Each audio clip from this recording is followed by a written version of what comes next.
Hallelujah. ನಮ್ಮ ಕರ್ತನಾದ ಯೇಸು ಕ್ರಿಸ್ತನ ನಾಮದಲ್ಲಿ ನಿಮ್ಮೆಲ್ಲರಿಗೂ ಶುಭಗಳು. Good morning.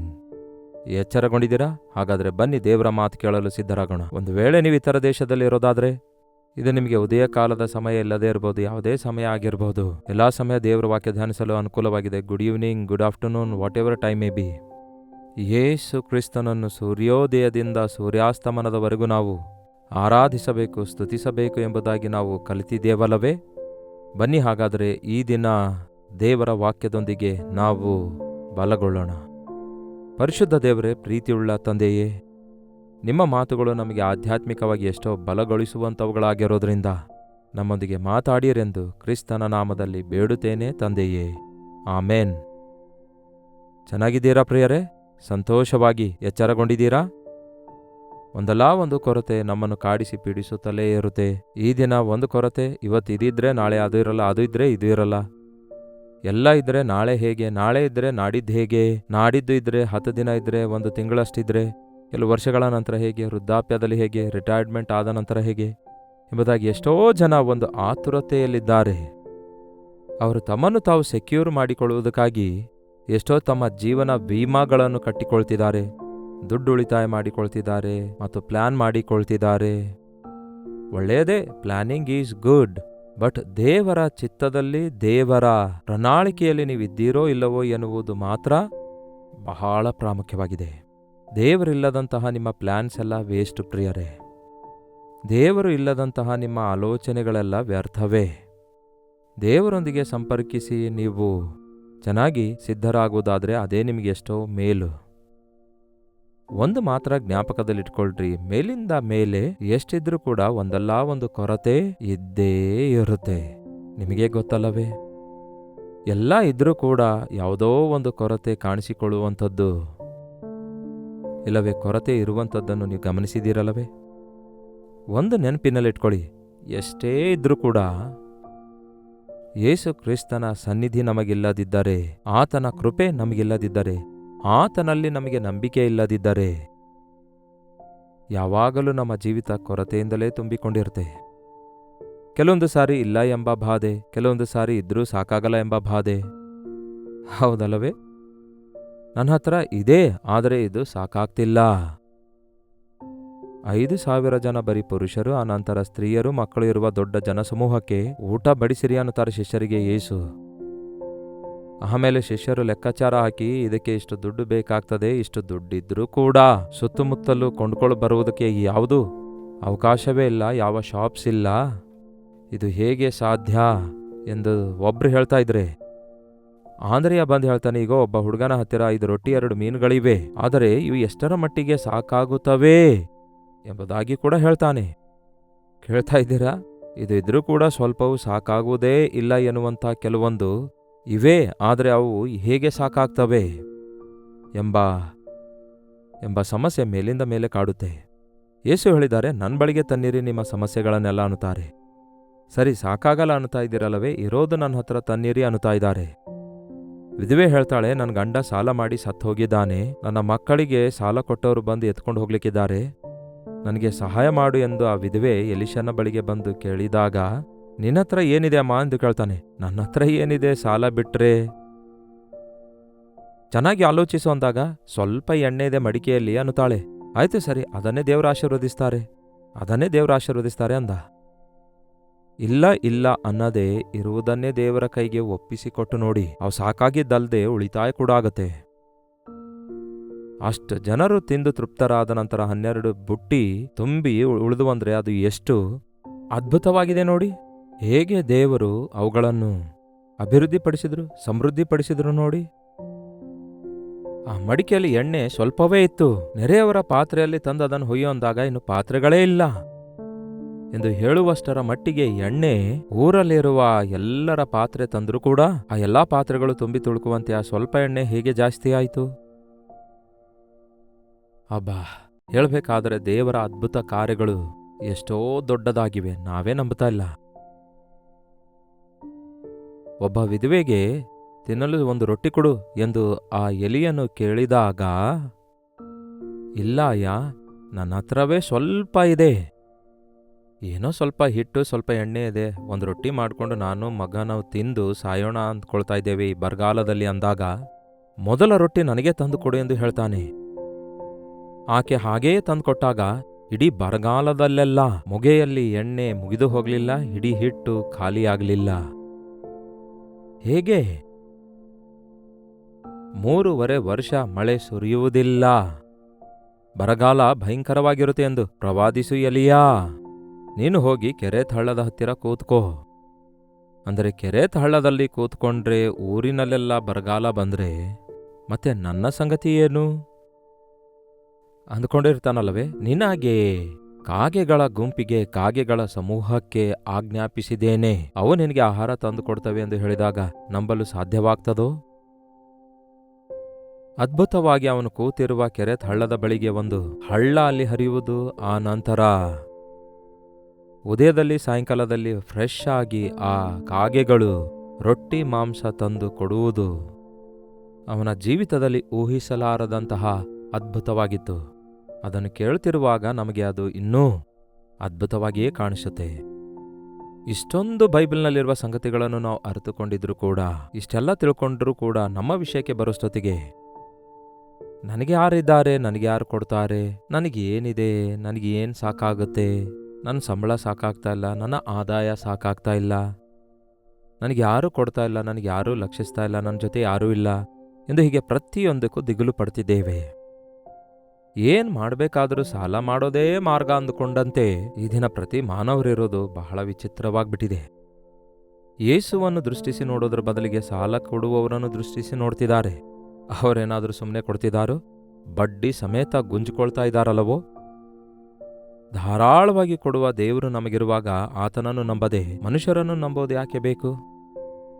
ದೇವರನ್ನು ನಂಬಿರಿ, ಆತನೇ ಪ್ರತಿ ಅವಶ್ಯಕತೆಯನ್ನು ತೀರಿಸುತ್ತಾನೆ. ಆತನು ಯಾವಾಗ ಯಾವುದು ಬೇಕೋ ಅದನ್ನು ತೀರಿಸುತ್ತಾನೆ. ಆತನು ಹೇಳಿದಂತೆ ನಾವು ಕೇಳೋದಾದರೆ ಎಲ್ಲಾ ವಿಷಯಗಳಲ್ಲಿ ಆಶೀರ್ವದಿಸಲ್ಪಡ್ತೇವೆ. ಅಬ್ರಹಾಮನೇ, ನಿನ್ನ ಒಬ್ಬನೇ ಮಗನಾಗಿರುವ ಇಸಾಕನನ್ನು ಮೊರಿಯ ಬೆಟ್ಟದ ಮೇಲೆ ತಂದು ನನಗೆ ಬಲಿಯರ್ಪಿಸು ಎಂದು ದೇವರು ಕೇಳಿದಾಗ ಒಂದು ಮಾತಾಡದಂತೆ ಅಬ್ರಹಾಮನು ತನ್ನ ಮಗನನ್ನು ಕರೆದುಕೊಂಡು ಹೋಗಿ ಆ ಮೊರಿಯ ಬೆಟ್ಟದ ಮೇಲೆ ಹೋಗಿ ಪರ್ವತ ಹತ್ತುತ್ತಾ ಇರುವಾಗ ಅವನೊಂದಿಗೆ ಹತ್ತುತ್ತಿರುವ ಆ ಚಿಕ್ಕ ಹುಡುಗನು ಒಂದು ಕೈಯಲ್ಲಿ ಕತ್ತಿ, ಒಂದು ಕೈಯಲ್ಲಿ ಬೆಂಕಿಯ ದಿವಟಿ ಹಿಡ್ಕೊಂಡು ಹೋಗುತ್ತಾ ಇರುವಾಗ ಕೇಳ್ತಾನೆ, ಅಪ್ಪಾ, ಮತ್ತೆ ಕತ್ತಿ ಇದೆ, ಬೆಂಕಿಯ ದಿವಟಿ ಇದೆ, ಬಲಿಗಾಗಿ ಕುರಿಯಲ್ಲಿದೆ ಎಂದು ಕೇಳ್ದ. ಆಗ ಅಬ್ರಹಾಮನು ಗೋಳಾಡುತ್ತಾ ಅಳಲಿಲ್ಲ, ಅದು ನೀನೇ ಆಗಿದ್ದಿ ಮಗನೇ ಎಂದು ಹೇಳಲಿಲ್ಲ. ಆದರೆ ಯೆಹೋವನೇ ಎಲ್ಲವನ್ನೂ ನೋಡಿಕೊಳ್ಳುವನು. ಯೆಹೋವ ಈರೇ, ಯೆಹೋವ ಈರೇ, ಜೆಹೋವಾ ಜೈರಾ ಅನ್ನುತ್ತಾನೆ. ಒಮ್ಮೆ ನೋಡೋಣ ಬನ್ನಿ, ಆದಿಕಾಂಡ 22ನೇ ಅಧ್ಯಾಯ ಅದರಲ್ಲಿ 14ನೇ ವಚನ. ಅಬ್ರಹಾಮನು ಆ ಸ್ಥಳಕ್ಕೆ ಯೆಹೋವ ಈರೇ ಎಂಬ ಹೆಸರು ಇಟ್ಟನು. ಯೆಹೋವನ ಬೆಟ್ಟದಲ್ಲಿ ಒದಗುವುದು ಎಂಬುದಾಗಿ ಇಂದಿನವರೆಗೂ ಹೇಳುವುದುಂಟಲ್ಲ. ದೇವ್ರು ನೋಡ್ಕೊಳ್ತಾರೆ, ನನಗಿಲ್ಲದೇ ಇರುವುದೆಲ್ಲ, ನನಗಿರುವುದನ್ನು ತೆಗೆದುಕೊಂಡು ಹೋಗ್ತೇನೆ, ನನಗಿಲ್ಲದನ್ನು ದೇವ್ರು ಕೊಡ್ತಾರೆ. ನನಗಿರುವುದನ್ನು ದೇವ್ರ ಮುಂದಿಡ್ತೇನೆ, ಅದು ಸಾಕಾಗದಿದ್ದರೆ ಸಾಕಾಗುವಂತೆ ದೇವ್ರು ಮಾಡ್ತಾರೆ. ನನ್ನ ಹತ್ರ ಇರುವ ಸ್ವಲ್ಪವನ್ನೇ ದೇವ್ರ ಕೈಯಲ್ಲಿ ಇಡ್ತೇನೆ, ಆತನು ಸಮೃದ್ಧಿಯಾಗಿ ಮಾಡ್ತಾರೆ. ನಾನು ಮಾಡಬೇಕಾದದ್ದನ್ನು ಮಾಡ್ತೇನೆ, ನಾನು ಏನು ಮಾಡ್ಲಿಕ್ಕಾಗೋದಿಲ್ಲವೋ ನನ್ನ ದೇವರು ನನಗಾಗಿ ಅದನ್ನು ಮಾಡಿ ಮುಗಿಸ್ತಾರೆ. ಯೆಹೋವ ಈರೇ, ನಾಳೆಯ ಕುರಿತು ಚಿಂತಿಸಬೇಡಿರಿ, ಆ ಹೊತ್ತಿನ ಕಾಟ ಆ ಹೊತ್ತಿಗೆ ಸಾಕು. ನಿಮ್ಮ ವಿಷಯದಲ್ಲಿ ದೇವರೇ ನೋಡಿಕೊಳ್ತಾರೆ. ನಿಮ್ಮನ್ನು ಪ್ರೀತಿಸಿದಾತನು, ನಿಮಗಾಗಿ ಪ್ರಾಣ ಕೊಟ್ಟಾತನು, ನಿಮಗೋಸ್ಕರ ತನ್ನ ಸರ್ವಸ್ವವನ್ನೇ ಧಾರೆ ಎರೆದಿರುವ ದೇವರು ನಿಮ್ಮ ಅವಶ್ಯಕತೆಯೆಲ್ಲ ತೀರಿಸಲು ಯಾವಾಗಲೂ ಸಿದ್ಧವಾಗಿದ್ದಾರೆ. ವಿಧೇಯತೆ ಇಲ್ಲದಂತೆ ಅದ್ಭುತ ಕಾಣಲಾರೆವು. ನಂಬಿಕೆ ಇಲ್ಲದೆ ಮೇಲುಗಳನ್ನು ಹೊಂದಲಿಕ್ಕಾಗಲ್ಲ. ಅಬ್ರಹಾಮನು ದೇವರನ್ನು ನಂಬಿದ, ಆನಂತರ ಅವನು ನಂಬಿಕೆಗೆ ಮೂಲ ಪುರುಷನಾಗಿ ಉಳಿದುಕೊಳ್ಳುತ್ತಾನೆ. ಆಮೇಲೆ ದೇವರ ಸ್ನೇಹಿತನೆಂದು ಕರೆಯಲ್ಪಡ್ತಾನೆ. ಅಬ್ರಹಾಮನು ದೇವರಲ್ಲಿ ನಂಬಿಕೆ ಇಡ್ತಾನೆ, ದೇವರಿಗೆ ವಿಧೇಯನಾಗ್ತಾನೆ. ಒಂದು ವೇಳೆ ನಿಮ್ಮ ಜೀವಿತದಲ್ಲಿ ಕೊರತೆಗಳಿರುತ್ತಾ ಇರೋದಾದರೆ, ಎಷ್ಟೇ ಸಂಪಾದಿಸಿದ್ರು, ಏನಿದ್ರು, ಎಷ್ಟಿದ್ರು, ಒಂದಲ್ಲ ಒಂದು ಕಡಿಮೆ ಕೊರತೆ ನಿಮ್ಮಲ್ಲಿ ಒಂದು ವೇಳೆ ಇರುತ್ತಾ ನಿಮ್ಮನ್ನು ಪೀಡಿಸುತ್ತಾ ಇರೋದಾದರೆ, ನೀವು ಕರ್ತನಲ್ಲಿ ನಂಬಿಕೆ ಇಡ್ತಾ ಇಲ್ಲ ಎಂದರ್ಥ. ನಿಮ್ಮ ಕಷ್ಟಾರ್ಜಿತದ ಮೇಲೆ ನೀವು ನಂಬಿಕೆ ಇಡ್ತಾ ಇದ್ದೀರಿ ಎಂದರ್ಥ. ನಿಮ್ಮ ಸ್ವಂತ ಪ್ರಯತ್ನದ ಮೇಲೆ ನಂಬಿಕೆ ಇಡ್ತಾ ಇದ್ದೀರಿ ಎಂದರ್ಥ. ಮಾತ್ರವಲ್ಲ, ಯೇಸು ಹೇಳಿರುವ ಮಾತಿಗೆ ನೀವು ವಿಧೇಯರಾಗ್ತಿಲ್ಲ ಎಂದರ್ಥ. ನೋಡಿ, ವಿಶ್ವಾಸಿ ವಿಧೇಯನಾಗ್ತಾನೆ. ನಂಬಿಕೆ ವಿಧೇಯತೆಗೆ ನಮ್ಮನ್ನು ನಡೆಸುತ್ತದೆ. ನಂಬಿಕೆ ಇಲ್ಲದ ವಿಧೇಯತೆ, ವಿಧೇಯತೆ ಇಲ್ಲದ ನಂಬಿಕೆ ಯಾವತ್ತೂ ಕೆಲಸ ಮಾಡಲ್ಲ ಪ್ರಿಯರೇ. ನಮಗೀಗ ಈ ನಾಣ್ಯಗಳು ಇರ್ತಾವಲ್ಲವೇ, ಅವು ಕೂಡ ಈ ದಿನಗಳಲ್ಲಿ ಕಣ್ಮರೆಯಾಗ್ತಿವೆ. ಹೋಗ್ಲಿ ಬಿಡಿ, ಅದಕ್ಕೆ 2 ಮುಖ ಇರ್ತವೆ. ಆ ನಾಣ್ಯದ 2 ಕಡೆಗೆ ಒಳ್ಳೆ ಮುಖ ಮುದ್ರೆ ಇದ್ರೆ ನಡೆಯುತ್ತೆ. ಒಂದು ಕಡೆ ಇದ್ದು ಒಂದು ಕಡೆ ಇರದಿದ್ರೆ ಆ ನಾಣ್ಯ ನಡೆಯೋದಿಲ್ವಲ್ಲ. ಹಾಗೆಯೇ ನಂಬಿಕೆ, ವಿಧೇಯತೆ. ನನ್ನ ಕರ್ತನಿಂದ ಸಮಸ್ತವೂ ಸಾಧ್ಯ ಎಂಬ ನಂಬಿಕೆ ಬೇಕು. ನನ್ನ ಕರ್ತನು ನನ್ನ ಮೊರೆ ಕೇಳ್ತಾರೆ ಎಂಬ ನಂಬಿಕೆ ಬೇಕು. ಆತನು ಹೇಳಿದ್ದನ್ನು ಹೇಳಿದ ಹಾಗೆಯೇ ಮಾಡ್ತೇನೆಂಬ ನಂಬಿಕೆ ಬೇಕು. ನೋಡಿ, ಕಾನಾವೂರಲ್ಲಾದ ಮದುವೆಯಲ್ಲಿ ದ್ರಾಕ್ಷಾರಸ ಮುಗ್ದೋದಾಗ ಅಲ್ಲಿನವರು ಹೋಗಿ ಮರಿಯಾಳಿಗೆ ಹೇಳಿದ್ರೆ, ಮರಿಯಾಳು ಬಂದು ಯೇಸುವಿಗೆ ಹೇಳ್ತಾಳೆ, ಅಮ್ಮ, ನನ್ನ ಟೈಮ್ ಇನ್ನೂ ಬಂದಿಲ್ಲ ಎಂದು ಆರಂಭದಲ್ಲಿ ಯೇಸು ಹೇಳ್ತಾರೆ. ಆನಂತರ ಆಕೆ ಕೆಲಸಗಾರರಿಗೆ ಏನು ಹೇಳ್ತಾಳೆ, ಆತನು ನಿಮ್ಗೆ ಏನು ಹೇಳ್ತಾನೋ ಹಾಗೆ ಮಾಡ್ರಿ ಅನ್ನುತ್ತಾಳೆ. ಆತನು ಹೇಳ್ತಾನೆ, ಕರೆಕ್ಟಾಗಿ ಸಮಯ ಬಂದಾಗ ಆತನು ಹೇಳಿದಂತೆಯೇ ಕೆಲಸಗಾರರು ಕೂಡ ಮಾಡ್ತಾರೆ. ಬಾನೆಗಳನ್ನು ನೀರಿನಿಂದ ತುಂಬಿಸಿರಿ ಅನ್ನುತ್ತಾರೆ. ಅವು ಕಾಲು ತೊಳೆಯುವ ನೀರು, ಅವು ಹೊಲಸು ನೀರು. ಆ ನೀರಿನಿಂದ ತುಂಬಿಸಿರಿ ಅಂದರೆ ಅವರಿಗೆ ಅರ್ಥ ಆಗಲಿಲ್ಲ. ಆದರೂ ಅವರು ವಿಧೇಯರಾದರು. ಅವುಗಳನ್ನು ನೀರಿನಿಂದ ತುಂಬಿಸಿರಿ ಅಂದಾಗ ತುಂಬಿಸ್ತಾರೆ. ಅದನ್ನು ತೆಗೆದುಕೊಂಡು ಹೋಗಿ ಔತಣದ ಪಾರುಪತ್ಯಗಾರನಿಗೆ ಕೊಡು ಅಂದರೆ ಕೊಡ್ತಾರೆ. ಅಲ್ಲಿ ಅದ್ಭುತ ನಡೆದಿತ್ತು. ಆ ನೀರನ್ನು ಯೇಸು ಶ್ರೇಷ್ಠವಾದ ದ್ರಾಕ್ಷಾರಸವನ್ನಾಗಿ ಮಾರ್ಪಡಿಸಿದರು. ತಕ್ಕ ಸಮಯದಲ್ಲಿ ಯೇಸು ಎಲ್ಲವನ್ನೂ ಸಾಧ್ಯಗೊಳಿಸುತ್ತಾರೆ. ಮರಿಯಳು ಹೇಳಿದ್ದಕ್ಕಾಗಿಯೋ, ಅಲ್ಲಿ ಏನೋ ಕೊರತೆ ಇದ್ದಿದ್ದಕ್ಕಾಗಿಯೋ ಅಲ್ಲ.